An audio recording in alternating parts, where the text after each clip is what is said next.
And in a surprise to nobody, the New England Patriots, the biggest favorite to win their division. We'll get to that, specifically AFC, in just one moment. But to win the NFC East division, the Dallas Cowboys are the modest favorite. Like quite a few divisions, the odds makers are expecting several of these divisions to be competitive, and the NFC East has quite the history of being quite competitive. In fact, the Cowboys modest favorite, followed by the New York Giants, and just behind them, the Philadelphia Eagles. The Redskins, not really a long shot by any stretch of the imagination.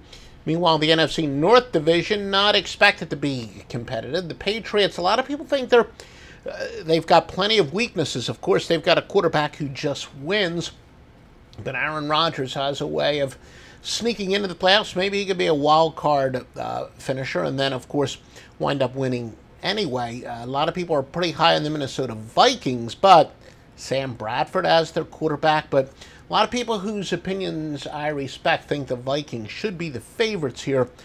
As you know, I do love quarterbacks and skill position players as much as anyone. I would agree that the Packers should be the favorites. The Detroit Lions, I've never been a Matt Stafford fan. The Chicago Bears, apparently the odds makers not thinking that their interesting draft day move, they did not get their savior at quarterback. They are a long shot. By the way, these based on $100 per bet.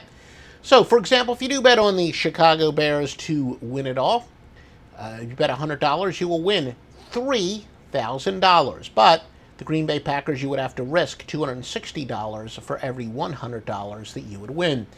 In the NFC South Division, another one that should be competitive, Tampa Bay Buccaneers were my prediction to go to the Super Bowl to win the NFC. They are certainly my favorites to win the South. Of course, you don't have to win the division to win the conference or the Super Bowl. But the Buccaneers, I think this will be their breakout year. And remember the Panthers, expecting to have a bounce-back year. They made some pretty good moves, adding some skilled position players. Of course, one of the bigger favorites, the Seattle Seahawks, at minus 360. San Francisco 49ers, a lot of people think they're the worst team in the NFC, and they are plus 3,000. The Rams, can they finally have their breakout year? Do they truly have their quarterback of the future or not? They are plus $1,700.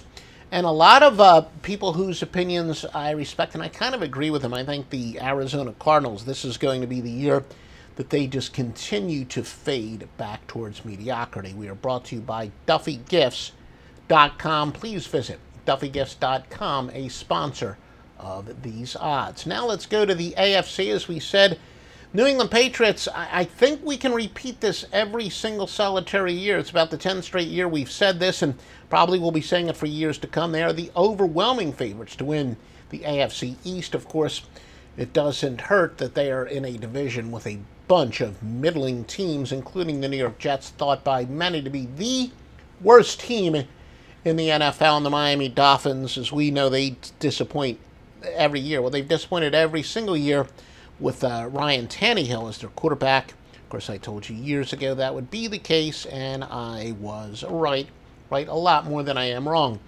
I predicted the Pittsburgh Steelers to go to the Super Bowl. Yeah, I think it'll be Tampa Bay and Pittsburgh. But again, remember, in my own handicapping, I do not like to make futures bets. These are actually predictions, not bets, because I do not want to in any way be biased in making week-to-week adjustments. I don't mess around with futures all that much because of that. OffshoreInsiders.com, the place to go for winning picks all season long. Have the Texans finally gotten their quarterback?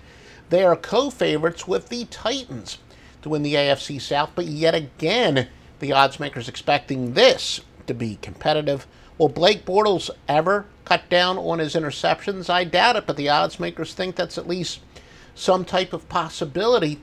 The Jaguars only at plus 425. They are the long shot in the division, or the longest shots, though not necessarily a long shot, at a little bit more than 4-1 to win it. So again, if you bet $100 on the Jaguars to win it, you would win $425 if they do come through. And the Raiders, who last year certainly began to break out. Hopefully Carr will not only is fully recovered from his injury, but will be able to continue to build on all the progress he made last year in another pretty competitive division. The San Diego Chargers talk about the interception machine, but they've got Phillip Rivers, a guy we like because he wins games that he's supposed to lose and lose games that he's supposed to win. A certain amount of unpredictable part of him, but they are at plus 450. Remember, you can bet these futures. You can bet anything at mybookie.ag with the promo code of Duffy, D-U-F-F-Y. You get a 50% sign-up bonus. Thoroughly vetted by offshoreinsiders.com. Mybookie.ag is